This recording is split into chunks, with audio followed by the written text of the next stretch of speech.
ലോകത്തിൻ്റെ ശ്രദ്ധ മുഴുവൻ സൗദിയിലേക്കാണ്. ഇനി ഫ്യൂച്ചർ സൗദിയാണ്. ഇതാണ് കഴിഞ്ഞ വർഷങ്ങളായിട്ട് നമ്മൾ കേട്ടുകൊണ്ടിരിക്കുന്ന ഒരു ട്രെൻഡ്. സോ ഇതിനെക്കുറിച്ചൊക്കെ നമുക്ക് ആധികാരികമായിട്ട് സംസാരിക്കുന്ന ഒരാളെ ഞാൻ തേടി നടക്കുകയായിരുന്നു.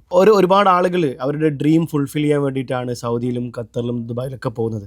അവർക്ക് അവരുടെ ഡ്രീമിനൊത്ത കമ്പനി അതിനുള്ള റൂൾസും റെസ്ട്രിക്ഷൻസും റെഗുലേഷൻസൊക്കെ കറക്റ്റ് അവരെ ഗൈഡ് ചെയ്ത് കൺസൾട്ട് ചെയ്ത് അവരെ ഓൺട്രപ്രണർഷിപ്പിലേക്ക് കൈപിടിച്ച് ഉയർത്തി ഒരുപാട് ആളുകളെ സ്വപ്നങ്ങൾ സാക്ഷാത്കരിക്കാൻ വേണ്ടി ഹെൽപ്പ് ചെയ്ത ഒരു ആളുണ്ട്. അദ്ദേഹം ഒരു ബ്രാൻഡാണ്, സൗദിയിലെ മലയാളികൾക്കൊക്കെ സുപരിചിതനാണ്.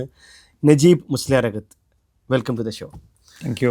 നമ്മൾ മുന്നേ പരിചയപ്പെട്ടിട്ടുണ്ട്, നമ്മൾ ഫർഹാൻ അക്തർ ഷോ ഒക്കെ 1 മിനിറ്റ് ചെയ്തിട്ടുണ്ട്.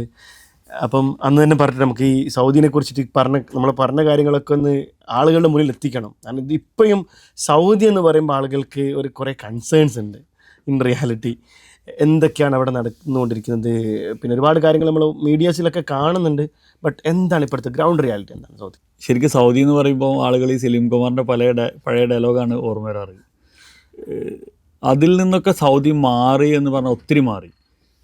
ശരിക്ക് നമ്മൾ സൗദിയുടെ എല്ലാ ആസ്പെക്ട്സിലും ഇപ്പം പല ആൾക്കാരും സൗദിയിൽ വന്നിട്ട് സൗദിയിൽ ഇനിയും കുറച്ചുകൂടെ ബാക്കിലാണല്ലോ എന്നൊക്കെ പറയാറുണ്ട്. അതവർ കമ്പയറിങ് ടു അതർ കൺട്രീസ് മറ്റുള്ള GCC കമ്പയർ ചെയ്യുമ്പം യെസ്, നമ്മൾ കുറച്ചും കൂടെ ഒന്ന് അടുത്ത സ്റ്റെപ്പിലേക്ക് വരാനുണ്ട്. പക്ഷെ സൗദിയിൽ നേരത്തെ വന്ന ആളുകളോ ഒരു 10 കൊല്ലം മുന്നേ സൗദിയിൽ വന്ന ആളുകൾക്കോ ശരിക്കും മനസ്സിലാവും സൗദിയിൽ വന്ന മാറ്റങ്ങൾ എന്തൊക്കെയാണെന്ന്.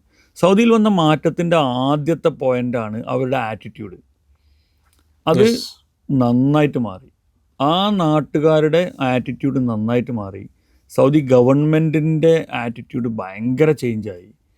ഒരു വെൽക്കമിങ് മൈൻഡിലേക്ക് ടോട്ടൽ സൗദിയെ അവർ തീർച്ചയായിട്ടും റിയാദ് എയർപോർട്ടിൽ വന്ന് ഇറങ്ങുമ്പോൾ തന്നെ ആ ഒരു വ്യത്യാസം നിങ്ങൾക്ക് ഫീൽ ചെയ്തിട്ടുണ്ട്. ഇപ്പം നേരത്തെയൊക്കെ നമുക്ക് എയർപോർട്ടിൽ 3 മണിക്കൂറൊക്കെ ക്യൂ നിന്ന ആൾക്കാരുണ്ട്. ഇപ്പം 5 മിനിറ്റ് എടുക്കുന്നതിൻ്റെ മുന്നേ നമ്മളൊരു ഡൊമസ്റ്റിക് എയർപോർട്ടിൽ നിന്ന് എങ്ങനെ പുറത്തിറങ്ങണോ അതേ സ്പീഡിൽ നമ്മളൊക്കെ പുറത്തിറങ്ങി പോകുന്നുണ്ട്. ഈ ഗേറ്റുകൾ ഒരുപാടുണ്ട്. തീർച്ചയായിട്ടും അതേപോലെ തന്നെ നിങ്ങൾക്ക് വിസ ഫെസിലിറ്റീസ് മറ്റ് എല്ലാ സാധനങ്ങളും ഒരുപാട് ഓപ്ഷൻസ് അവൈലബിൾ ആയിട്ടുണ്ട്. പിന്നെ സൗദിയിൽ ബിസിനസ് തുടങ്ങാൻ വരുന്ന ആളുകൾക്ക് ഉണ്ടാവുന്നൊരു കൺഫ്യൂഷൻ പൊതുവേ അവർ പറയുന്നതെന്ന് വെച്ചാൽ ഇവിടെ ഡോക്യുമെൻറ്റേഷൻ കൺഫ്യൂഷനാണ്, മനസ്സിലാവുന്നില്ല, കാര്യങ്ങൾ കുറേ അറബിയിലാണ്. അതുപോലെ തന്നെ വലിയൊരു കൺസെപ്റ്റ് എന്ന് വെച്ച് കഴിഞ്ഞാൽ സൗദിയിൽ കമ്പനി തുടങ്ങുന്ന ഒരുപാട് കോസ്റ്റ് വേണം, ഒരുപാട് ലെവി അല്ലെങ്കിൽ ഒരുപാട് ടെക്നിക്കൽ ടേംസ് ഒക്കെ ഉണ്ട്. അത് ഇവിടെയുള്ള പലർക്കും അറിയില്ല. എന്താണ് സംഭവം, അതിൻ്റെ റിയാലിറ്റി എന്താണ്? ശരിക്കും നേരത്തെ സൗദിയിൽ ഒരു ബിസിനസ് തുടങ്ങാൻ തുടങ്ങി റൺ ചെയ്യാൻ ഏകദേശം 1 ലക്ഷം ദിർഹമൊക്കെ നമുക്കൊരു 100,000 ദിർഹമിൻ്റെ റിയാലിൻ്റെ അടുത്ത് അപ്രോക്സിമേറ്റ് ചിലവുണ്ടായിരുന്നു. ഇന്ന് സിറ്റുവേഷൻ മാറിയിട്ടുണ്ട്. ജനങ്ങൾ അറിയാത്തൊരു വിഷയം എന്ന് പറഞ്ഞു കഴിഞ്ഞാൽ കഴിഞ്ഞ ഡിസംബർ 2024 നമ്മളെ ഫോറിൻ ഇൻവെസ്റ്റ് മിനിസ്റ്റർ പറഞ്ഞൊരു സാധനമുണ്ട്. ഫോറിനേഴ്സിനും സൗദികൾക്കും തമ്മിലുള്ള വ്യത്യാസം എടുത്തു കളയുന്നു. ഫോറിനേഴ്സും സൗദികൾക്കും തമ്മിലുള്ള ഒരു ഡിഫറൻസ് ഉണ്ടായിരുന്നു പ്രൈസിങ്ങിലും മറ്റു കാര്യങ്ങളിലൊക്കെ. ഇത് എടുത്തു കളയുന്ന 2024 ഡിസംബറിൽ മിനിസ്റ്റർ പറഞ്ഞൊരു സാധനമുണ്ട്.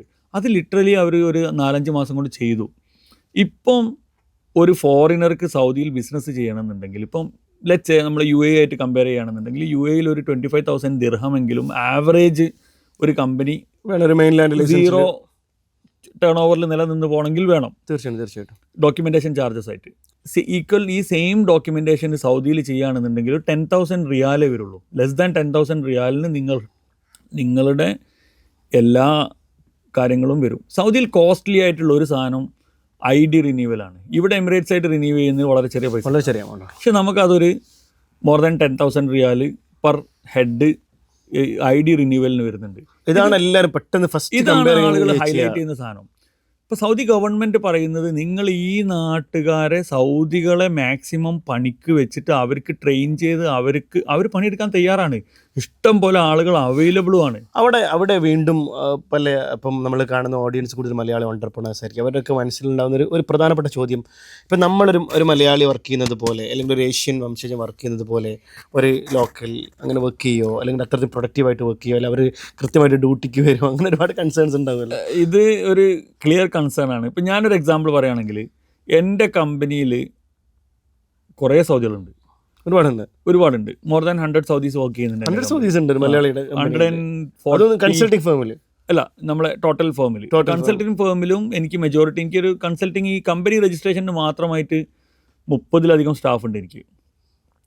അതിൽ 10 എക്സ്പാർട്സേ ഉള്ളൂ, ബാക്കി 20 സൗദികളാണ്. തീർച്ചയായിട്ടും മെജോറിറ്റി സൗദികളാണ് അതിൽ. അത് പിന്നെ അതിൽ എൻ്റെ ഇപ്പോൾ കൺസൾട്ടിങ് ഫേമിൽ പറയുകയാണെന്നുണ്ടെങ്കിൽ കഴിഞ്ഞ 3 കൊല്ലമായിട്ട് 4 കൊല്ലമായിട്ട് എൻ്റെ ബെസ്റ്റ് എംപ്ലോയി ഫസ്റ്റും സെക്കൻഡും സൗദിയാണ്. ഫസ്റ്റും സെക്കൻഡും സൗദിയാണ്. യെസ്, മൂന്നാമതാണ് ഫോറിനർ വരുന്നത്. അത് സൗദികൾ എല്ലാ ടൈപ്പിലുണ്ട്. നമ്മൾ ആളുകളെ മൈൻഡ് സെറ്റിലുള്ളൊരു ഇഷ്യൂ എന്ന് പറഞ്ഞു കഴിഞ്ഞാൽ നമ്മളൊരു സൗദിയെ സ്റ്റാഫായിട്ട് മാൻഡേറ്ററി ആയിട്ട് വെക്കണം. സൗദിയസേഷൻ പെർസെൻറ്റേജ് ഉണ്ട് അവിടെ. ഇപ്പം 4 എക്സ്പാർട്സിന് അല്ലെങ്കിൽ 3 എക്സ്പാർട്സിനൊക്കെ ഒരു സൗദി റീസെന്റ് ഒരു അപ്ഡേറ്റ്സ് കൂടി വന്നിട്ടുണ്ടോ? ഉണ്ട്. അത് ഈ നിത്താക്കാത്തിൻ്റെ പുതിയ സ്റ്റേജും കൂടെ വന്നിട്ടുണ്ട്. പക്ഷെ നമ്മളതിൽ ചെയ്യുന്നൊരു മണ്ടത്തരം എന്താണെന്ന് വെച്ച് കഴിഞ്ഞാൽ നമ്മൾ ഈ ഒരു നിയമം വരുന്ന സമയത്ത് അല്ലെങ്കിൽ ഈ ഒരു ഇത്ര ആൾക്കൊരു സൗദിയെ വെക്കണം എന്ന് പറയുമ്പോൾ നമ്മൾ ഇയാളെ ഡമ്മി വെക്കുന്നതിനെ കുറിച്ച് മാത്രമാണ് ആലോചിക്കുന്നത്. അയാൾ പ്രൊഡക്റ്റീവായിട്ട് ഉപയോഗിച്ചാൽ പോരെ.